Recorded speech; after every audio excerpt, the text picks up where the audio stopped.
Hello and welcome to the Emory Athletics Facebook Live production of Emory University's campus-wide All-in-a-Day celebration event. This is the third annual Emory All in a Day, and we are excited to host this event to encourage and get the word out about all the great things that are happening in athletics. So far this year, in the 2019 edition, the university has raised just under $1 million with over 2,000 donors contributing.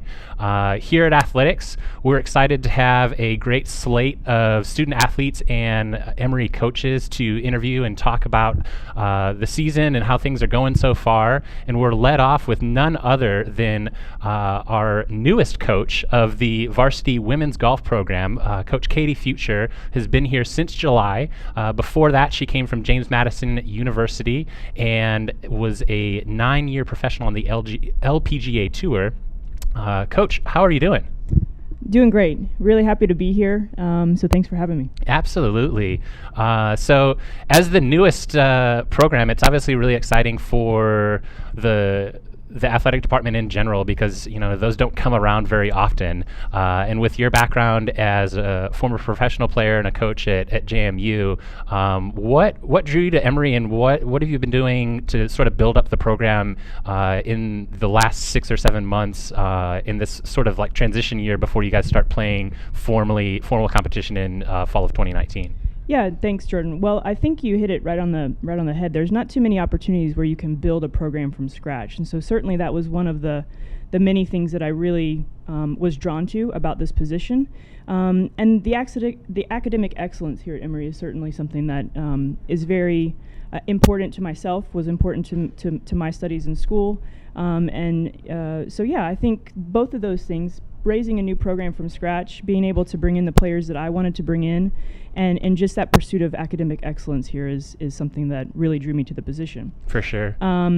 So what we've been doing since I was hired late July, building recruits, looking at recruits and getting students to come in for the 2019 season. So right now we have 7 young ladies coming in the fall of 2019, and really looking forward to getting the team started. So That's just awesome. A lot of recruiting is what's been going on. Most definitely, Yeah. most definitely.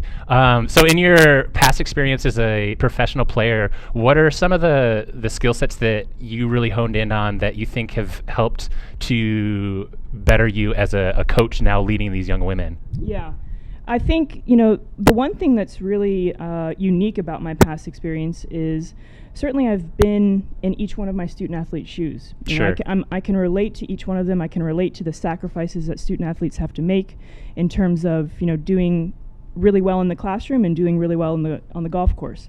So I understand the challenges, too, that the sport brings. So playing at a professional level is a little bit different than playing at the collegiate level. Sure. But I understand the difficulty of the sport, and I understand too that each athlete is very specific in their own needs and what they need to work on. So I think, with my background playing on the tour, watching the best players every single week in and week out, everybody's very unique in what they need to do. So I think I learned and took from that players are unique and players need to be working on specific things to help them get better. So again, I have a pretty unique background, but I think all in all of those experiences helped me to be the best coach that I can be. Absolutely. Yeah. So one of the obviously tough parts is that you're a new program and there's not necessarily an alumni base that exists out there in the universe. But for those folks that are watching at home that might be Emory alumni and they're golf fans, but might not necessarily have played here, what are some areas that would be helpful in terms of what could they donate to make an impact on the program? Yeah, I think the biggest impact that donors could have for our program is not only equipment, not only being able to provide some extra gear for the players, but I think it would really help and boost our travel schedule. Really getting into some of those bigger events, getting us into some tournaments that are a little bit maybe further away from the Atlanta metro area. I think so that is probably the biggest use for donor contributions is helping our travel schedule. For sure. Well, thanks for joining us. Absolutely. Great to have you. Thank you so Yep. much. Thank you. Up next, we have a senior guard from Morristown, New Jersey, joining us, Jabril Beatty. He's a double major in sociology and African American studies, and also just was recently announced he was a 100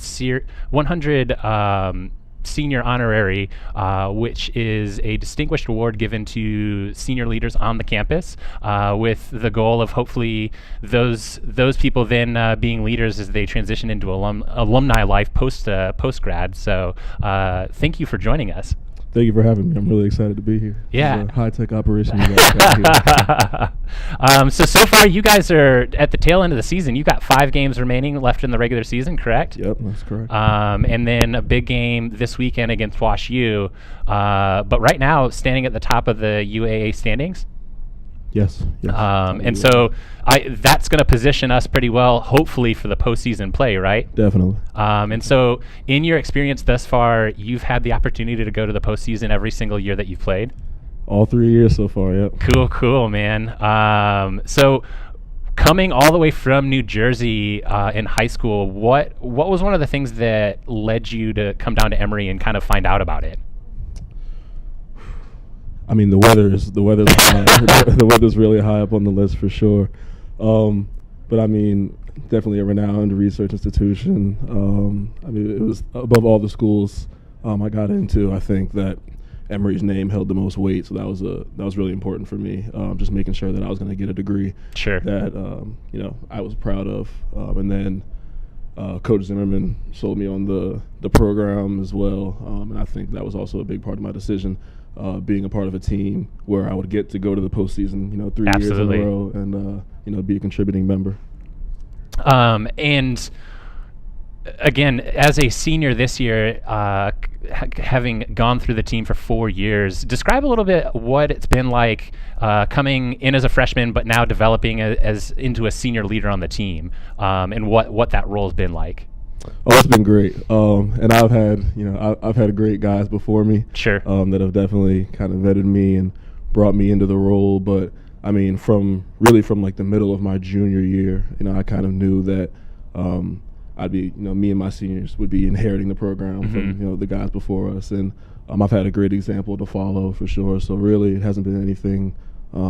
I wasn't prepared for, wasn't planning for. And do you guys keep in pretty close communication with the guys that are the alumni that are older than you, and still keep in touch with the program? Oh, absolutely. I mean, there are guys that I didn't even get to play with, I see. We went to Chicago and saw Alex Foster, who's up there, right behind the bench yelling at us. When we went to NYU, I think we had 4 or 5 alumni up there. So we're all definitely very close. And I know after games, after big wins, I get floods of texts and messages. Great job. So definitely a close-knit community. So with your double major, obviously I have to imagine that the class load is pretty hectic in terms of getting to classes, and then also doing all the studying required for that, on top of your practices and games, and then all of that travel that you just talked about.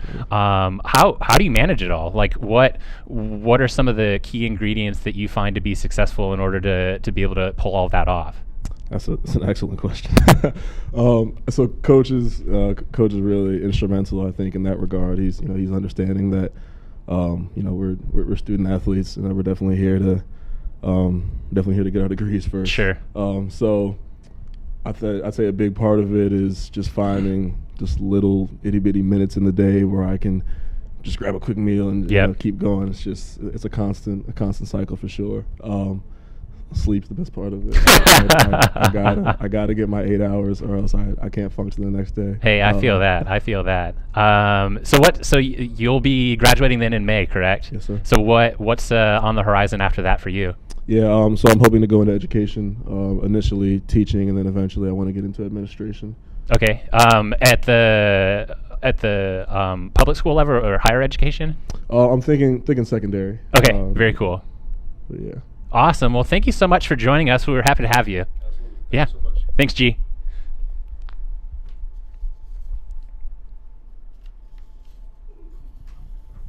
And up next with us, we are joined by Coach Jenny McDowell. Coach is one of our longest tenured coaches here at Emory, and also one of the most successful, even though that's a very hard thing to do.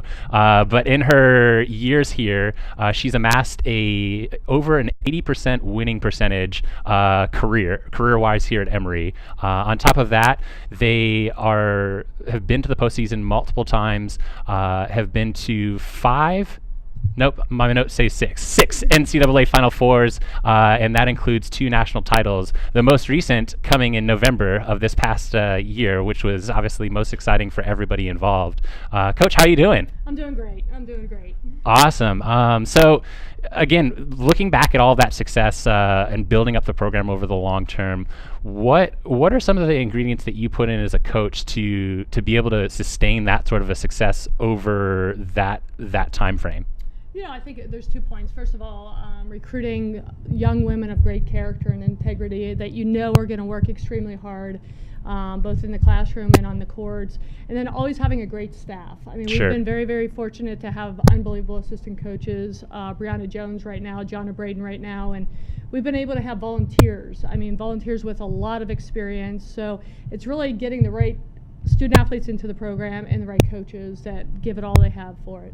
So very much a culture, much a culture of excellence. We talk Yep. about it all the time, from the day we walk into the gym to cleaning our locker room. There's so many little things that are details that we talk about a culture of excellence, and it goes all the way across the board. So this past run in fall of 2018, we went all the way to the national championships, and you guys had the home court advantage for quite some time, and then traveled up north for the actual finals. And it just seemed like such a magic season, because when you got to the finals, you made it look easy, and won in straight sets a lot of the games. Yeah. What was the difference between the 2018 national championship versus the 2008? Was it the same feeling, or was it different? It was very different. I thought about that a lot, and I apologize that it took me 10 years to win another one with a team. But the best thing about the team was the chemistry of both teams was really special. We had 2 groups of seniors in 2008 and 2018 that were very close-knit senior group, and that culture, that winning, that playing for each other was the key. The physicality of both teams was very different. I mean, we were a little bit bigger in 2008. We were a little bit faster in 2018, but both had the chemistry, the drive, the desire, Sure. And we're able to put it together at the end when it meant the most. Absolutely. So what is it, again, over those years you have that ultimate goal of winning a national championship, but is there anything else that, aside from striving for excellence like that keeps you coming back day in and day out? It's the connection with alums is so important for us. I mean, I spend a lot of time on the phone and texting and emailing with my favorite people in the whole wide world, and those are our alums from years past. Sure. And watching them get married and have children, and now I'm actually starting to recruit their daughters. That's crazy. So it's just it's a history of the program, and it's the people that come through the program that keeps me coming back. I mean, I think about our first couple teams, and I think those are some of my dearest friends in the whole wide world, and to know that that's going to happen over a long period of time is what makes me come back and want to be part of Emory. The faces may change from year to year, but that core culture stays the same. Absolutely. I mean, and it's something that's definitive to Emory volleyball. Oh, 100%. When you walk in the door as a freshman,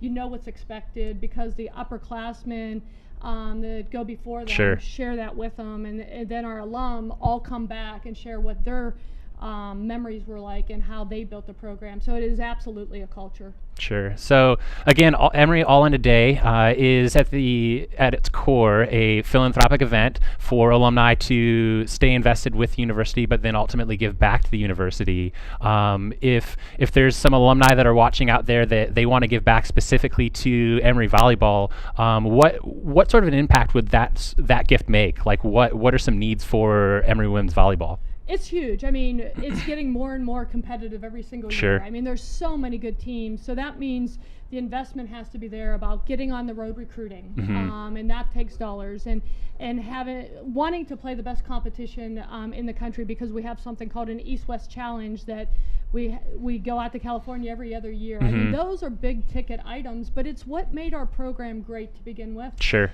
And prices of tickets and airline tickets are raising, and just to stay at the best, we need to continue to be able to do those things. And have those opportunities to compete. Absolutely. Awesome. Absolutely. Well, Coach, thanks for joining us. Thank you. Yeah, great to have you. Thank you so much.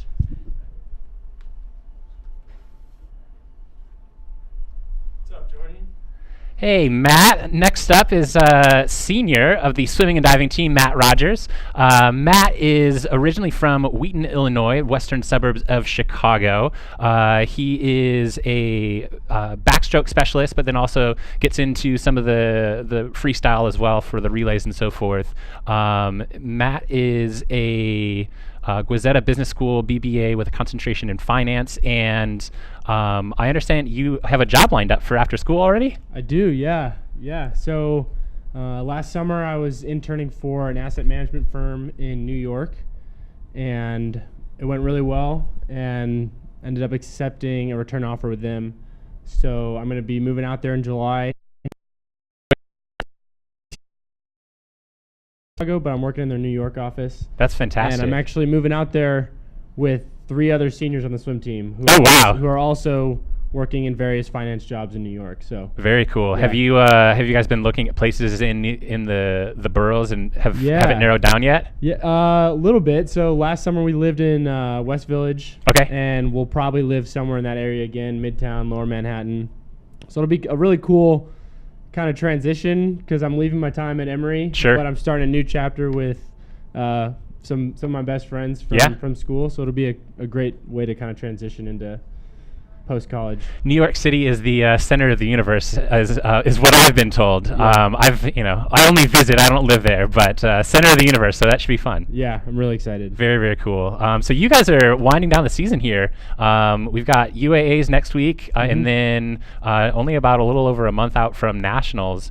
So tell me a little bit about UAAs and what the expectations are, and then obviously going over to North Carolina for nationals. Are you thinking, or you're gonna be in the backstroke for both of those? Yeah. So we're entering our postseason right now. The team, a lot of the guys and girls have been resting. We have a group going actually to a meet at Auburn this weekend. Okay. To try and get some cuts for nationals, and then, like you said, we're traveling to Chicago next week for UAAs. And as always, we're going to be trying to win the UAA championship. I think we're going for the men's team our 20th year in a row. That's winning UAAs. So quite a streak, quite a successful streak. Yeah. Trying to carry on the tradition. And then hopefully we'll get a few more guys qualified for nationals, and we'll be going out to Greensboro in March. And again, trying to build on our national championship that we won a couple years ago. And I'm so excited for the freshman class that we had come in this year. Some really, really talented guys. So I think we're going to be super competitive at the national level. Because in your tenure so far with the NCAA Division III Nationals, Emory swimming and diving for the men have been, is it third, first, and second? Yep. Yeah. So yeah, that's in terms of a 4-year streak for men's swimming and diving, that's a pretty phenomenal thing to be a part of. Yeah, it is. It's been an awesome journey, and definitely the highlight was sophomore year when we were able to win. It was the first championship in the men's team history, and I was able to be a part of it. Swam, like you said, a couple of the backstroke events. That was unbelievable. So really definitely trying to get back to that point and finish off my senior year with another championship. Nice. And so, I just assumed that as a swimmer, you've been swimming since the age of pretty much birth, right? And yeah, straight through college. Yeah. So are you excited, or are you apprehensive about the prospect of not having to jump into the cold water and stare at the black line in about 2 months' time? Yeah, it's going to be a weird transition. Some people finish their swimming career and they throw away the cap and goggles and they're like, I've contributed so much to the sport over my life, and Sure. It's time to kind of transition. I definitely love the sport, and am kind of hoping to use it to transition into triathlon. So Very cool. after college, I'd love to kind of get into triathlons and competing, because I'm a competitive person and Yep. I want kind of an outlet for that. So definitely will continue to swim, but kind of try my hand in some other. And interestingly, sports New York areas. City has a pretty robust triathlon scene. Like you wouldn't Yep. think of it like that because it's such an urban sprawly place. Yeah, totally. But I mean, there's so many people that live there that the population just exists for it, and the popularity's there. Yeah, I've already talked with my future roommates that I talked about a few minutes ago. I've talked with them already about competing in the New York Triathlon Nice. next year when we're out there. So yeah, we're all excited about it. Very cool. Well, Yeah. thanks for joining us, and best of luck the next couple of weeks. Yeah, thanks, Jordan. Appreciate it.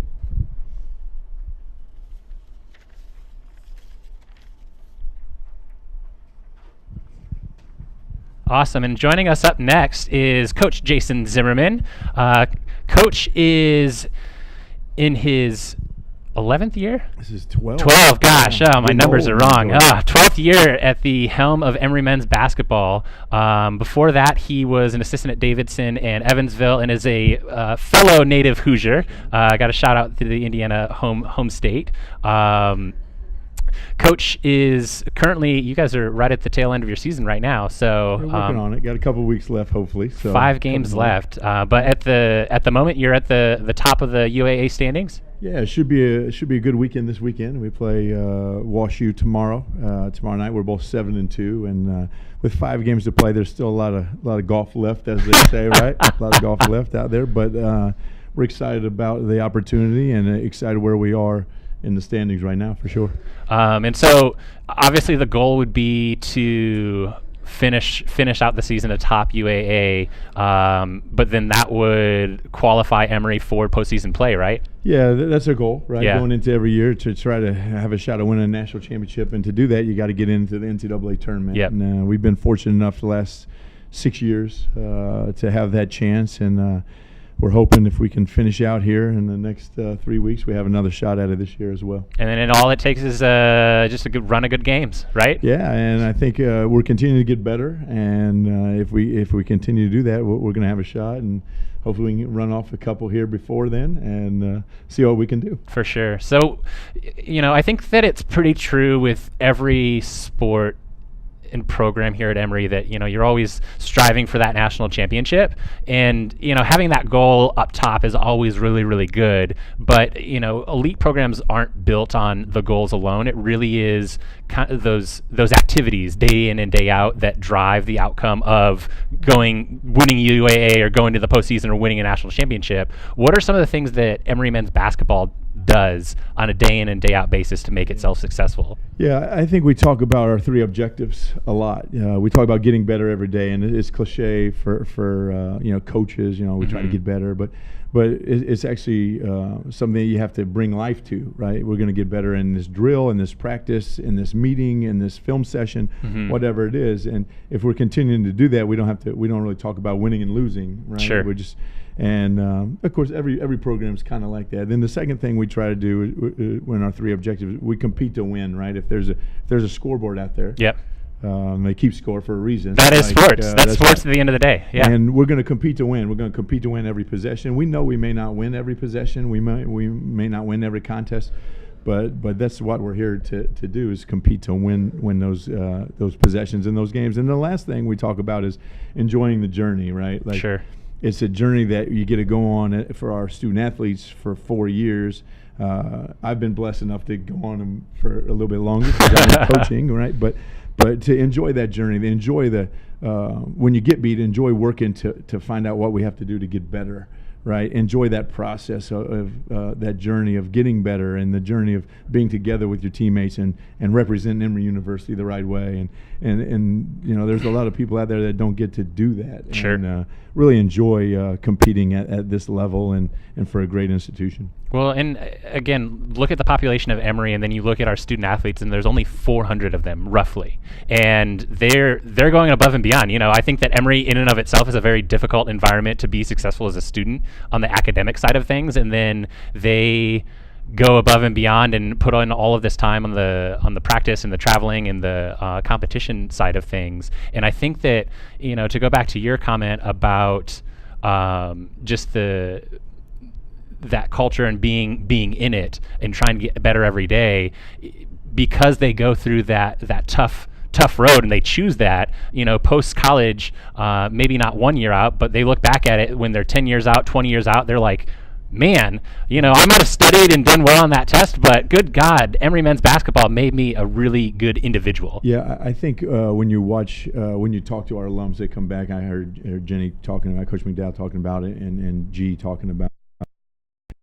to suit up one more time, right? Yep. They love to tie their shoes up one more time or put their uniform on one more time, and it's amazing that our student athletes, they put Emory on their chests and they represent this great university so publicly and Sure. visibly, right? Like, we know if we win or we lose on Friday night, we're going to know. The school board's going to tell us, right?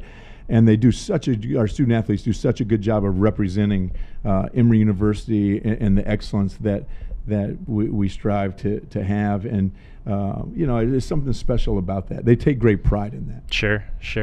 So I asked the other two coaches this, and again, Emory All in a Day is a philanthropically driven event.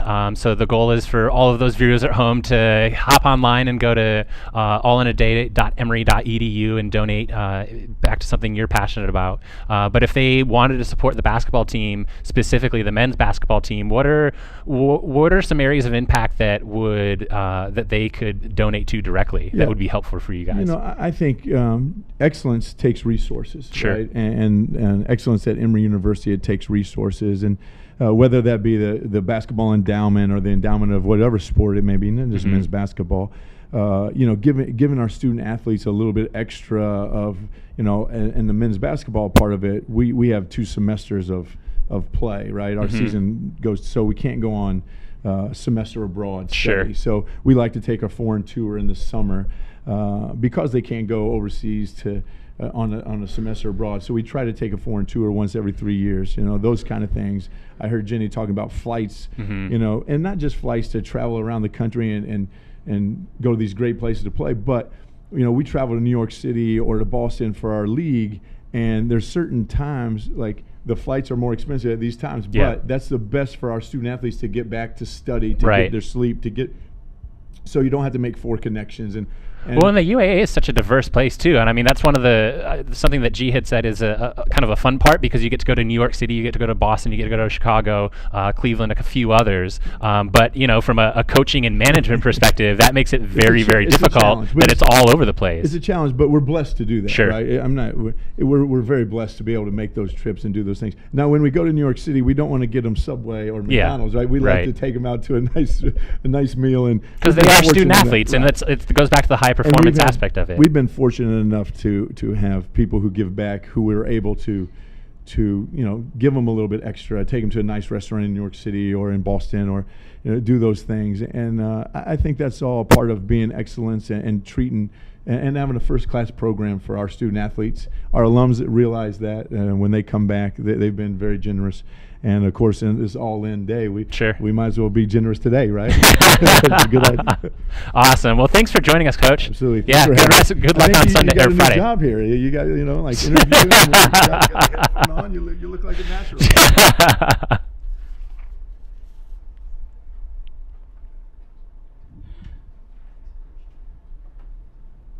Awesome. And our final student athlete of the afternoon is senior center from Glenview, Illinois, Ashley Oldshoe. Ashley, welcome to the program. Yeah, thanks for having me. Yeah, of course. So Ashley, you're a double major in neuroscience and behavioral biology, correct? Yes. So that's one of the things that always amazes me with Emory athletic students is that, they choose to do this difficult path of, I'm going to, just casually do all these practices and competitions that take up 20 plus hours a week. And then on top of that, I'm going to do this really rigorous and hard academic schedule and major in neuroscience and something difficult. So describe to us a little bit, how do you manage everything?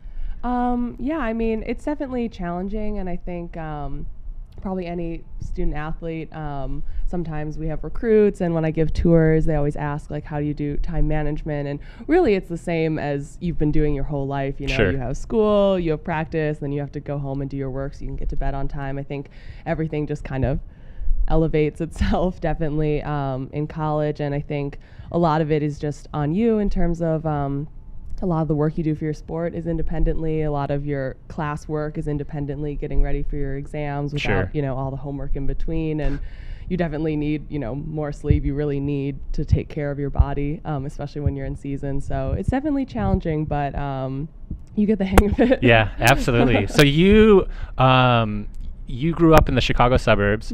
How did you find out about Emory, and like what sold you on coming down here? Yeah, well, actually, my sister played basketball in the conference. She played for NYU, so I'd heard a little bit about the conference and was just really impressed with all the academics and the athletics. It's a really unique, especially for D3, it's a really unique conference, getting to travel For and sure. play against really competitive schools academically and athletically. But Emory really surprised me. The first time I came down here was for recruit camp, and I just really loved just the community on campus. And like I said, I'm able to do, a rigorous science major and also do a co-major in visual arts. So you really get that balance of like science and liberal arts education and the humanities here. Plus, the athletics are really competitive. So it just seemed like a perfect fit. That's awesome. And so the women's team is winding down its season. You guys have just 3 weeks left. Is that right? Yeah. And I asked Matt Rogers this same question. Is it going to be weird in like 2 months' time that you're going to be on the other side of things and not play basketball anymore? Yeah, I mean, this is going to be my first spring, even without, postseason or anything like that. I think it's definitely going to probably a relief right at first, but then some adjusting. Hopefully I'll find a new hobby. What's on the horizon for you after graduation? So all my graduate school applications just went in last month. So hopefully I'll be hearing back from at least one of those soon. And that. Do you have a top 3 favorite that if you could get into, you would be okay? Let's do this one. Yeah, I guess top 3. I applied to a program at Georgia Tech, which I've worked a little bit with at my undergrad, and it's just a really amazing university, and its connections with Emory, and then Carnegie Mellon, which is in our conference, and they have some really great engineering graduate programs, which is what I applied to, and then Northwestern, which is back home. Yeah, that'd be nice. Up in Evanston for sure. Yeah. Well, great. Ashley, thanks for joining us. And to all of the viewers at home, again, the website to go to is allin.emory.edu. There is roughly about 5 hours left to donate. And so far to date, between yesterday and today, we have just under $1 million and just over 2,000 donors on the celebration